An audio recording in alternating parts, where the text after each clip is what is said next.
travaille dans la galvanisation de marteaux depuis 1980.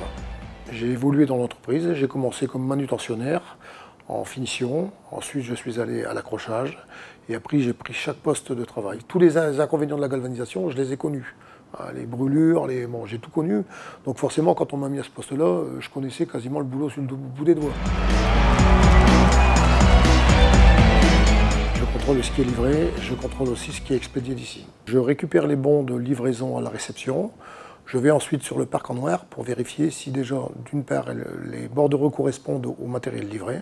Je vérifie ensuite si les dimensions des pièces sont conformes à la galvanisation. Ensuite, je vérifie les perçages, ce qui est très important.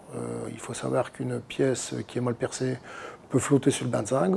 Je vérifie aussi s'il n'y a pas de risque de déformation des pièces. Bon, en général, les problèmes qui reviennent le plus, ce sont les problèmes de perçage. On peut y remédier en leur joignant peut-être une fiche avec tous les diamètres de perçage correspondant au volume, au diamètre des pièces à galvaniser.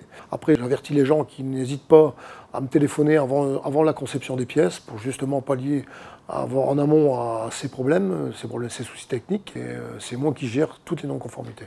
Quand j'ai une non-conformité sur le parc, je stick une pastille rouge. C'est-à-dire que les gens qui sont au poste accrochage n'y touchent pas tant qu'ils voient une pastille rouge dessus.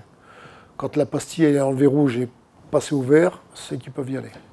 Il n'y a pas de lassitude, je veux dire, c'est jamais les mêmes pièces. J'ai toujours un client à appeler pour régler une non-conformité ou le faire venir à l'usine.